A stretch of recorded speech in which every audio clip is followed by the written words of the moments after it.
আসসালামু আলাইকুম গাইস। আজকে আমাদের খেতে সর্ষে খেতে সার দিতে এসেছি।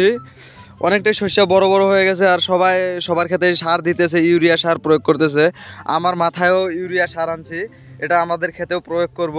আমাদের এখানে 2 বিঘা জমি আছে আর এখানে অল্প একটু খাওয়ার জন্য মূলা বুনছি আর ধনিয়াও বোনা হয়েছে। তো আজকে দিব সার আর আমার মাথার মধ্যে এগুলো হচ্ছে ইউরিয়া সার প্রয়োগ করব। তাহলে বিসমিল্লাহ বলে শুরু করা যাক। বিসমিল্লাহ।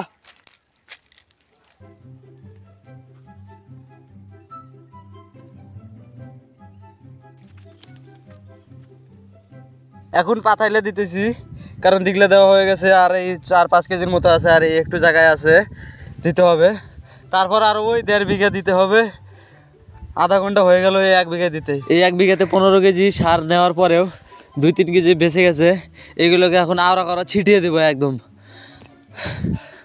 ওই 1 বিঘাতে পুরোটাই দেওয়া হয়ে গেছে আর এই বড় 1.5 বিঘাটা টোটাল 20 কেজি এই 1.5 বিঘাতে দিতে হবে। 15 কেজি মতো আছে আর 5 কেজি দিয়ে দিছি। তারপর আমার হাতটা পুরাই ব্যথা করতেছে হাতের মধ্যে, তারপরেও দিতে হবে, কি করার আর। কষ্টকর জীবন, কষ্ট করেই খেতে হবে। আপনারা বলেন না কাজ করা অনেক সহজ, কিন্তু কাজ করা ভাই অনেকটাই কঠিন, অনেকটাই কঠিন। এত রোদ্রের মধ্যে দেখেন কি একদম পুরা ঠাডা পড়া রোদ উঠে গেছে। এই আজকে সার দেওয়ার পর কালকে রবিবার, কালকে যাব গুয়াহাটি। আপনাদেরকে সবাইকে গুয়াহাটির একদম ভিউ, গুয়াহাটির কী কী আছে ওই সবগুলাই আপনাদেরকে দেখাবো, আপনাদের সামনে তুলে ধরবো। আর আপনারা দেখতে পারতেছেন এখন ক্যামেরা কোয়ালিটি খুবই খারাপ, আর ক্যামেরা কোয়ালিটিটা খুবই খারাপ। একটা মোবাইল কেনার জন্য গুয়াহাটি কাজ করতে যাব, আর কাজের পাশাপাশি আপনাদেরকে এক সুন্দর সুন্দর জিনিস উপভোগ করার জন্য চেষ্টা করব ভিডিওর মাধ্যমে। তো এখন তাড়াতাড়ি সারগুলা দিয়ে দেই, না হলে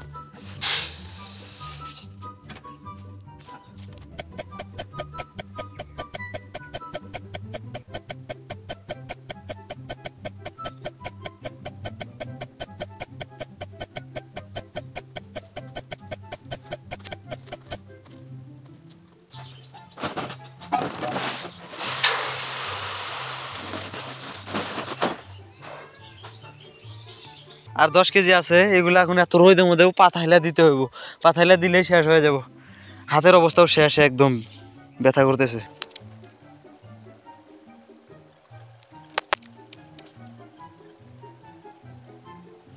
পাঁচ কেজি আছে, 5 কেজি দিলে ফাইনালি শেষ হয়ে যাব। ফার্স্ট করে ঢালে নেই।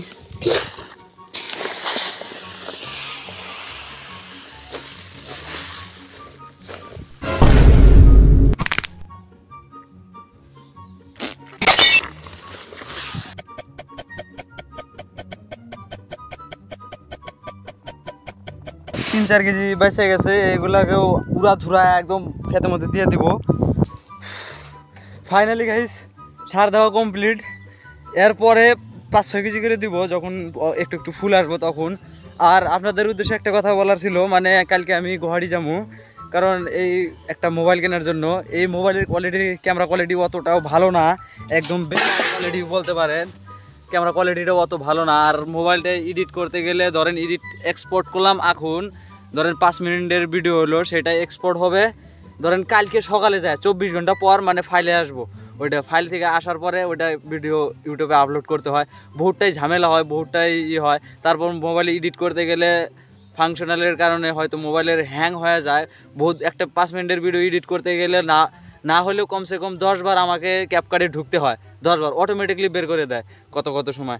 ধরেন কত সময় একটা মিউজিক অ্যাড করব, মিউজিককে ট্যাপ করলেও কত সময় কেটে যায়, এরকম প্রবলেম হয়ে আছে। আর ক্যামেরা কোয়ালিটি অত ভালো না, মোবাইলটার বয়স হয়ে গেছে 4 বছর। সেই জন্য গুয়াহাটি যাব কিছু কাজ করতে আর কিছু পয়সা জমাতে। গুয়াহাটি যেয়েও কিছু আমি ইউটিউবে অ্যাক্টিভ থাকবো। তো আজকের মতো এটুকুই, দেখা হবে ইনশাআল্লাহ কালকের একটা নতুন ভিডিওতে। আপনারা সুস্থ থাকবেন সবাই, ইনশাআল্লাহ দোয়া করি। Bye bye. আর এই ভিডিওটা বানাতে গিয়ে আমাকে গ্রামের কিছু 4-5 জন মানুষে পাগলও বলেছে, কারণ বারবার আমি মোবাইল পকেট থেকে বের করি, তারপর একটা আলের সঙ্গে রেখে দৌড়ে এসে ফাঁকে থেকে ভিডিও করি ফির সার নিয়ে। তখন 2-3 জনে পাগলও বলে যে কি করতেছে ওখানে, তো দৌড়াদৌড়ি করতেছে, ও কিছু পাগল হয়ে যায়নি তো, এরকমও বলছে কিছু। ওইটা আমি মাইন্ড করি নাই, ওইটা আপনারাও মাইন্ড করবেন না ভিডিও বানানোর সময়, ঠিক আছে।